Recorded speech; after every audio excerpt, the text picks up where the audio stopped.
This place is great, really comfortable.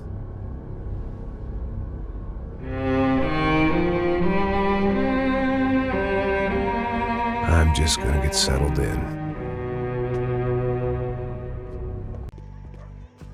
The sun went down with practiced bravado. Twilight crossed across the sky, laden with foreboding. I didn't like the way the show started, but they'd given me the best seat in the house, front row center.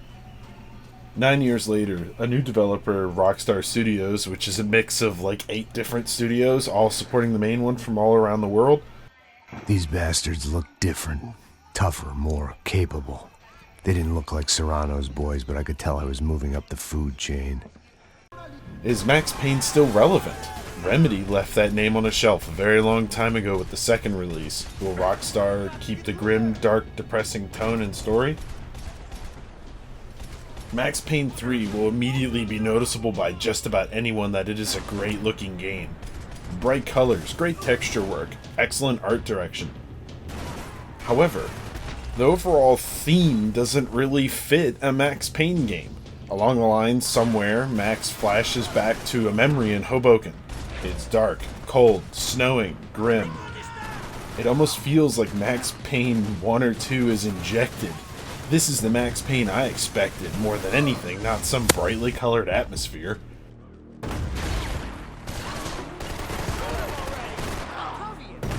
Overall, while the brightly colored atmosphere and characters look great, it just really doesn't fit the narrative so well when compared to the previous 2 games, which both found a way of looking okay in the case of the first game and great in the case of the second one, with the respective release years.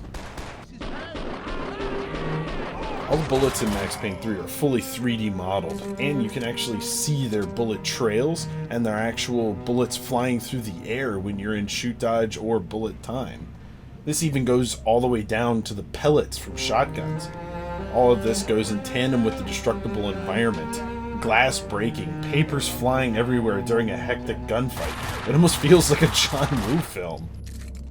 The original theme and main score is back, made by a man whose name I will never even come close to pronouncing correctly, as well as new music and tracks made by a composer called Health, somebody I had admittedly never heard of prior. But they did an overall amazing job. Most of the music and ambient tracks are very form-fitting to what's happening on the screen, and with the single tiers that pretty much everyone knows about at this point, and sound mixing, it makes all the sound effects just blend well together. The sound of breaking glass and gunfire at the same time with quality background ambient music makes a pretty good experience. Now onto the arguably most important part of Max Payne 3. James McCaffrey is back as Max, and like previously, he plays his role perfectly. There it was, the soundtrack to my life. And, for a few seconds, came harmony.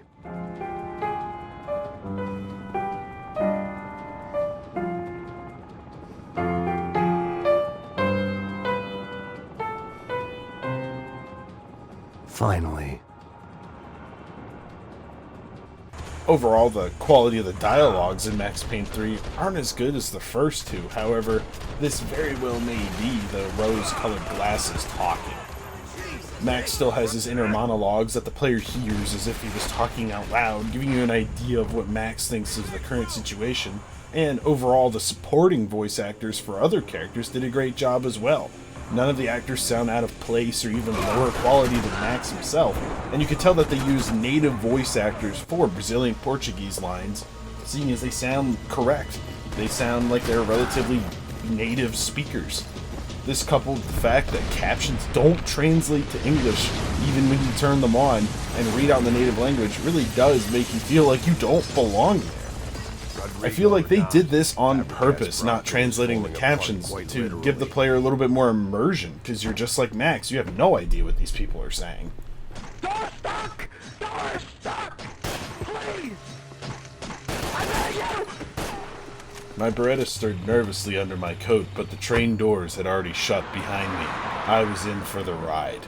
Next stop, gameplay. Now, That gameplay bastard is just overall flew one off. of the strongest selling points to Max Payne 3. The gunplay is almost perfectly executed with the shoot dodging and the bullet time, although bullet time does seem relatively short compared to the previous title, and expires way too quickly. Sometimes the camera gets stuck on Max's body and you can't really see, and switching sides for the camera on the PC is bound to H on the keyboard. Not really sure if they've played a PC game before, but H is not close to WASD. It's not even a little bit convenient, and honestly, I completely forget it even exists and just guess as to where that bullets would probably go. However, this isn't really an issue with the game. This is kind of an issue with third-person shooters as a whole. At the end of every group, the last enemy killed of the group will activate a kill cam, where you can see the guy going down. You can keep shooting him. It's a huge waste of ammo, but it's kind of funny. Sometimes there could be a little bit of a cheap death here and there. Similar to the previous titles, everybody loved to rag on Max Payne 1 for that. But there's plenty of those in this game too, where the only way you could have avoided dying was knowing it was going to happen in the get-go. For example, one of the boss fights has a quick time event. There isn't any other quick time events in the game. And the worst part on the PC, left mouse, right mouse, F, left control. What? Who does this? On occasion, there'll be more of a boss or mini-boss fight that you have to complete. Some of these are really stupid, like the heavy enemies that spawn. These guys have, like, body armor that's apparently made out of invincible. They look like Kevlar vests to me. Helmets that are also made out of, I don't even know, adamantine. And then my favorite, titanium, invincible, adamantine, unobtainium face shields that are actually just plastic, that for whatever reason block magazines of bullets. But for Max, he's made out of the finest quality, wavy 1920s pane window glass that breaks even if you sneeze next to it. Personally, I hate these heavies or these boss fight encounters. Previous games had important people that you had to kill or overcome, like Vinny Gognini, for example. But he didn't cheat. He took a couple extra hits, but he didn't cheat. Some of these boss fights are super particular with how you can even complete them. For example, the leader of a major faction requires the player to shoot drop ceiling tiles, so that way the air conditioning unit inside will fall down on the ground where he's standing and prevent him from taking cover where he is. Meanwhile, the entire time he's taking cover behind a piece of metal that's no more than a 1/4 inch thick of steel, and it's basically fencing because it's like a cheese grater with a bunch of holes in it. But it is hard scripted that the only way you can beat this guy is by knocking the AC unit down. Why? Why would you lock the player down in such a stupid manner?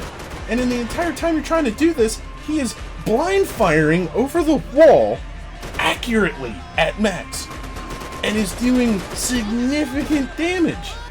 And at the end, all the AC unit does is knock him down, make him stand up because he can't take cover anymore, and then Max shoots him in the head and he dies.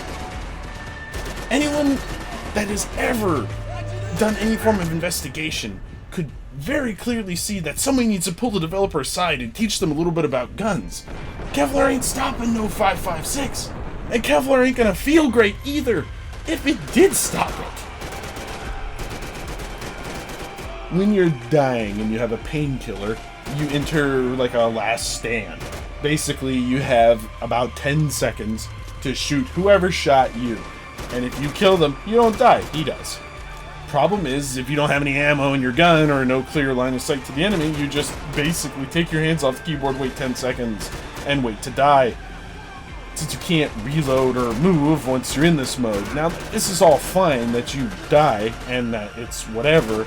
It just sucks that you basically just lean back in your chair and chill for 10 seconds while you wait for this stupid thing to play out.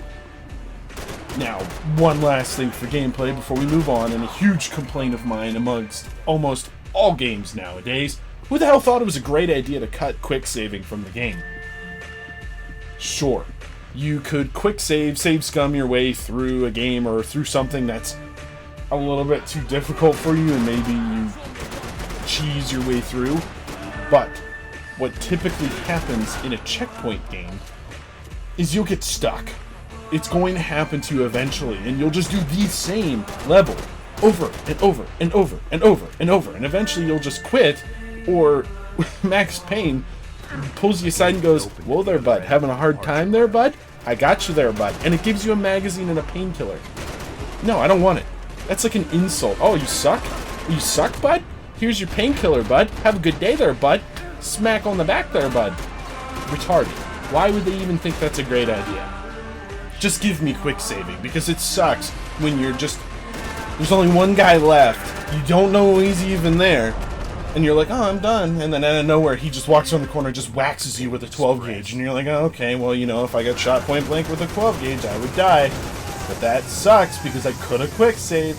Never understood why games in general remove this feature.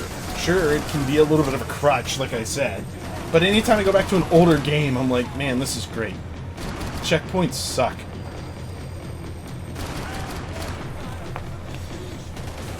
Now, a bit of an overall point of contention for most people in Max Payne 3 is going to be the story. The first game told a depressing story about how a man was robbed his family because his wife saw a document that compromised a very powerful man in the Illuminati. But not actually, because they didn't call it that. They called it the Inner Circle, which is a secret society. Max Payne 2 unfolds a bit of a complicated story that builds upon this inner circle, and he learns that that document she saw may have very well been planted by that same secret society. This is a bit of a gray area between the two games, and he also learns that a lot of these secret society people he's working with are actually to blame for his family's tragedy. I didn't need my Portuguese for Beginners phrase book to work Max out what Payne was 3 going is a on. completely different book, where Max is being led on by strings, He was sending them by a around to cut me political off and from the personal other gain side. story where others are just And sure doing enough, things to a build few their own seconds personal later, I had some power. company on the Sometimes dance floor. words will lay over the screen and of things that are being said, and it'll also take like sections of the cutscene and lay them out in like a comic book style. This is a nod to previous games where the story was told pretty much through cutscenes and voiceover. Unfortunately, the storytelling in Max Payne 3's manner with the cutscenes really doesn't tell the story as well as the comic book styles did. And there also is too many of these cutscenes. They play very frequently. They interrupt the gameplay way too often, and a lot of these are not skippable. At the bottom of the screen, it will say, "Still loading," for the entire duration of the cutscene. This isn't the game loading, okay? It's just not skippable. Don't lie to me. Not everyone has the time to watch a 30-second cutscene of Max walking down a hallway going, "Ow, my arm." Now, this is a little bit of a rant that's unrelated to the game. One major issue I have is the stupid PC stuff they added. Why the hell do I have to install this Rockstar Games launcher? I literally had to wait 10 minutes for a confirmation email. Why? And this is all just so I can launch my single-player game. Wait an extra 2 minutes for this broken-ass thing to load every time I start the game, just because of a stupid DRM scheme. Overall, if I had pirated the game, I would have had a better experience, because none of this would be here. Whatever the hell they were arguing Now, about. It was time for in me the end, to add I my 2 did cents. very much enjoy Max Payne 3. But it's so different from its predecessors. It's so much less dark and vibrant. More vibrant. The story is pretty good, but it's not noir at all, whereas that was kind of the MO of the first two games, you know? Personally, I love the combat and the production value behind the destructible environments, but I don't think I'd pay a ton for it because I was expecting a Max Payne game. There was a lot of quality work here. They spent a lot of time animating, modeling, all the different things that just explode when they get hit like stacks of paper. And it's a very complete game. It really is, but it's just not really Max Payne. So sweet. I quite enjoyed it, but it is kind of a hard recommendation as well. As always, thank you for watching. If you liked the video, please do give it a like. If you enjoyed what you saw, feel free to subscribe. Suggestions, comments, or feedback, leave a comment. I will at the very least read every single comment posted on the video. I may or may not answer depending on what the comment is, but I will at the very least read it.